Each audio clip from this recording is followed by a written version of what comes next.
오늘은 하나님께 부요한 자가 되어라는 제목으로 함께 말씀을 나누기 원합니다.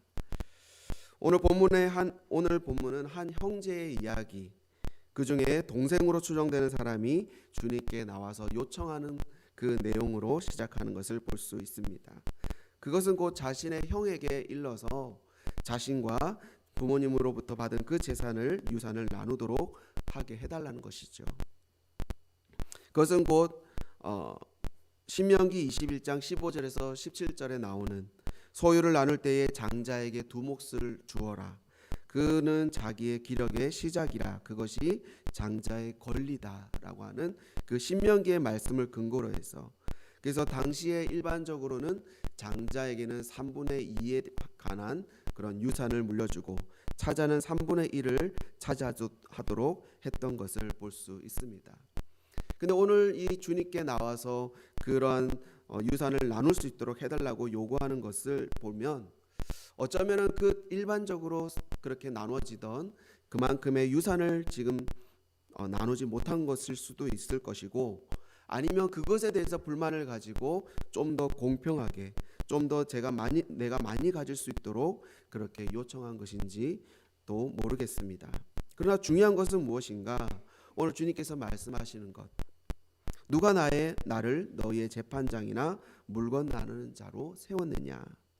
무엇보다 예수님이 오신 것은 하나님과 사람 사이의 그런 중재자로 오신 것이지, 사람들의 욕심에 의한 그런 물질 문제에 대해서 중재자로 오신 것이 아니다라는 겁니다. 그러면서 15절에 보면 그들에게 이르시되 삼가 모든 탐욕을 물리치라. 사람의 생명이 그 소유에 넉넉한 데 있지 아니하니다라고 말씀하고 있다라는 겁니다. 흔히 사람들은 소유가 넉넉해야지만 잘 살 수 있을 거라 생각합니다. 소유가 풍성하고 내 통장의 잔고가 가득 차야지만 그것에 따라 나의 행복도 그렇게 보장되고 아무 걱정 없이 살 수 있을 거라고 그렇게 생각합니다. 그러나 오늘 말씀하시는 것은 사람의 생명이 그 소유의 많고 적음에 있지 않다라는 겁니다. 사람들은 끊임없이 행복을 찾기 위해서 자신의 안위를 위해 물질을 소유하기 위해 애쓰고 힘쓰지만, 오히려 주님께서는 그것에 대해서 그 탐심을 버리라라고 말씀하고 있다라는 겁니다. 20절에도 그와 같은 탐심을 가진 자에 대해서 뭐라고 말씀하고 있냐면 어리석은 자여라고 그렇게 평가하고 계시다는 것이죠. 그렇다고 해서 아예 무소유로 네가 살아가는데 아무것도 필요 없다라는 말은 아닙니다.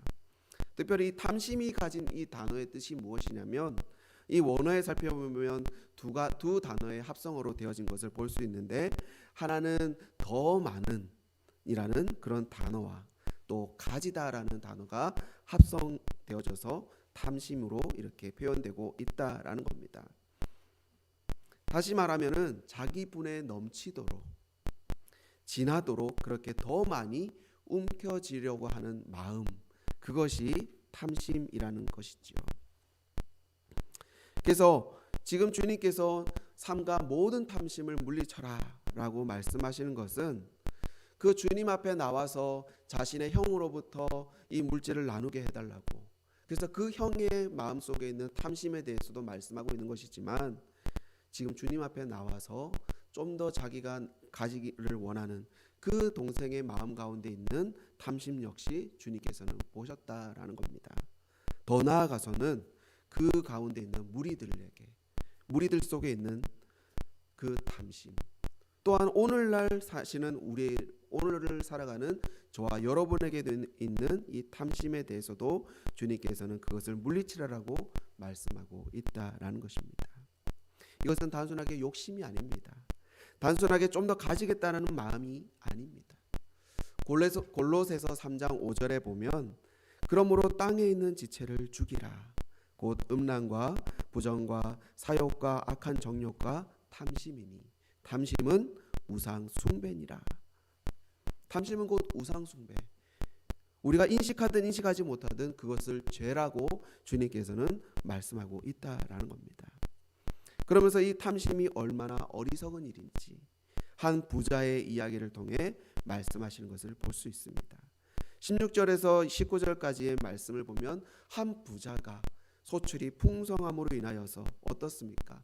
그 심중의 마음 가운데 내가 이제는 내 곡식을 쌓아둘 곳이 없으니 이 곡간을 헐고 더 크게 짓고 또 모든 곡식과 물건을 거기에 쌓아두리라.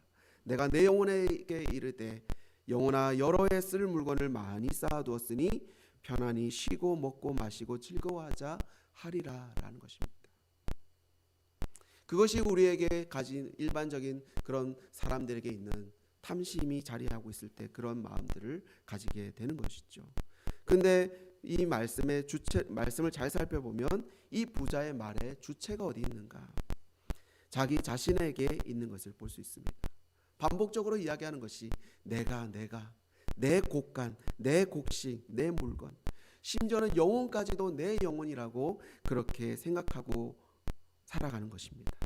내 삶을 내 마음대로 할 수 있다라는 것이죠. 그러나 우리가 하는 것처럼 진정으로 나의 것, 내 것이 되는 것이 내 것이라고 주장할 수 있는 것이 어디 있는가? 하나님께서 허락하시지 않으면 그 어느 것 하나도 소유할 수 없음을 우리가 보게 되는 것입니다. 그럼에도 물질의 소유가 마치 나에게 있는 것처럼 내 힘과 내 능력으로 이루어진 것처럼 여길 때가 얼마나 많은지 우리는 돌아보아야 할 것입니다. 탐심에 사로잡히게 되면 끊임없이 내가 그렇게 내 중심에 빠져서 다른 사람을 돌아볼 생각조차 하지 않으면서 살아가는 것을 보게 되어집니다. 거기에는 물질을 허락하신 그 하나님에 대한 감사도 없고 또 이웃을 돌아보고 또 생각할 그 마음조차도 없이 살아가게 되는 겁니다. 그저 자신에게 주어진 하루하루를 어떻습니까? 편안히 쉬고 먹고 마시고 즐거워할 것을만을 생각하며 살아간다라는 겁니다.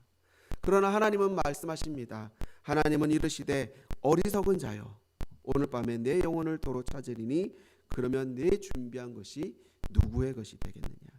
너를 위해, 너의 안식을 위해, 너의 편안한 노후를 위해서, 너의 삶의 즐거움과 유익을 위해 준비했던 모든 수고와 노력과 그 시간, 그 모든 것이 누구의 것이 되겠느냐 하는 것입니다.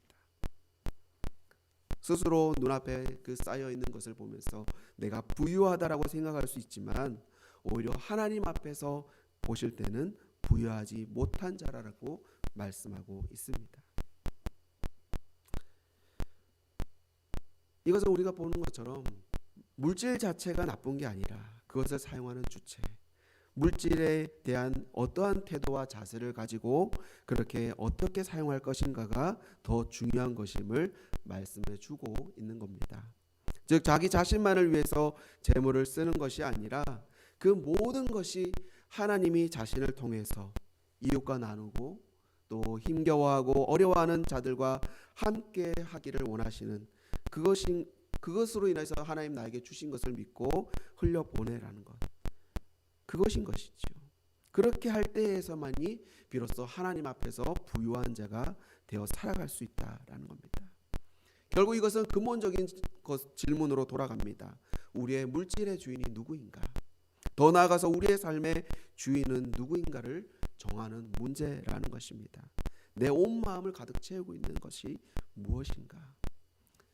그것이 물질인 사람은 나눌 수가 없는 것이죠. 끊임없이 움켜질 수밖에 없는 겁니다. 왜냐하면 그 물질이 없으면 죽을 수밖에 없다라고 생각하기 때문입니다. 그러나 오늘 본문의 말씀에서 중요하고 말씀하고 있는 것은 무엇인가? 너희는 누구냐라는 것입니다. 22절부터 계속 보게 되어지면 주님께서 제자들에게 말씀하시는 것, 목숨을 위해 무엇을 먹을까 입을까 염려하지 마라. 까마귀를 생각해봐라. 마태복음 6장 26절에는 공중의 새라고 나와 있는데 본문에는 구체적으로 까마귀라는 표현을 쓰고 있습니다. 우리나라도 마찬가지지만 이 유대 사람들이 생각하기에도 이 까마귀는 부정적인 새로 여겨졌습니다. 죽은 시체를 먹는 그런 까마귀를 보면서 그렇게 우리가 생각할 때 부정적으로 여겨지는 그 까마귀조차도 하나님이 먹이시고 입히시고 기르시거늘 하물며 너희겠느냐라는 것입니다.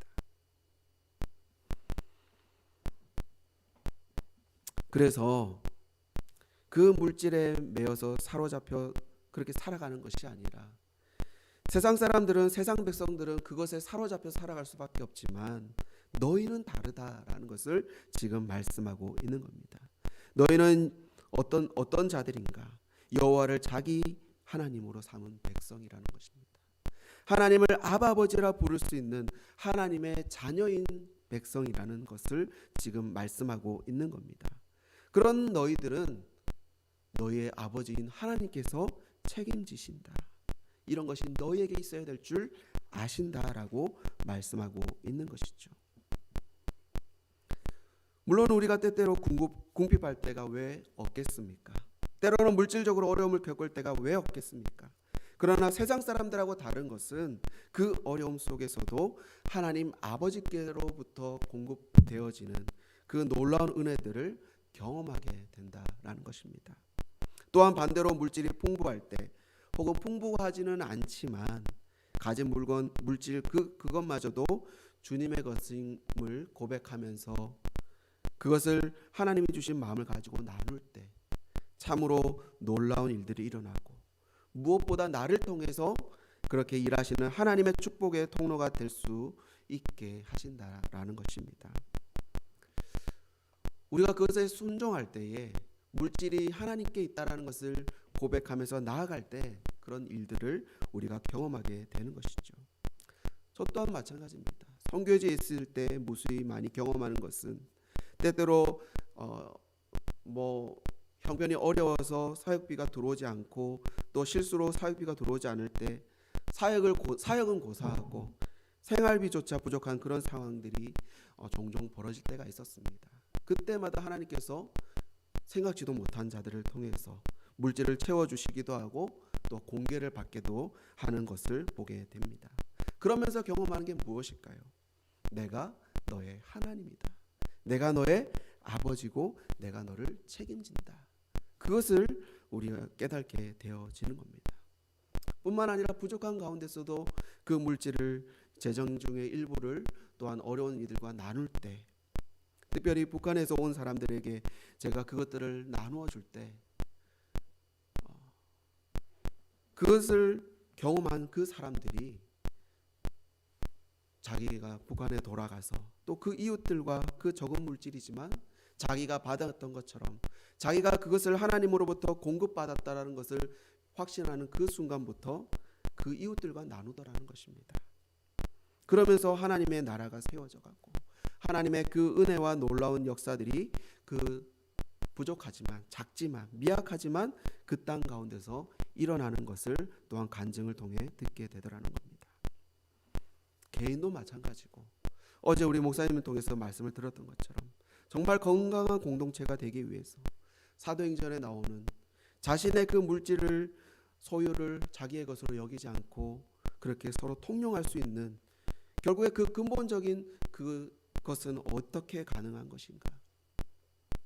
물질의 소유가 많고 적음이 중요한 게 아니라 그 모든 것이 하나님께 있다. 모든 것이 주님의 것이다라는 그 고백이 이루어질 때만 이것이 가능하다라는 겁니다. 말씀을 맺습니다. 34절의 마지막으로 보게 되면 너희 물질이 있는 곳에 너희 마음도 있다라고 주님은 말씀합니다. 우리의 마음은 어디를 향해 있습니까? 물질 자체에 있습니까? 아니면 그 물질을 허락하시는 그 하나님의 그 놀라우신 그 곳에 우리의 마음이 있습니까? 오늘 이 하루 우리가 모든 말과 행동에서도 하나님의 통치를 받아야 되겠지만 우리가 사용하는 물질에 있어서도 하나님 내가 이 물질을 내가 오늘 어떻게 하나님 사용할까요? 그렇게 이 물질조차도 하나님께 통치를 받을 수 있는 그래서 하나님 우리의 삶 가운데 하나님의 나라가 드러날 수 있는 그런 놀라운 하루가 되시기를 주님의 이름으로 축원드립니다.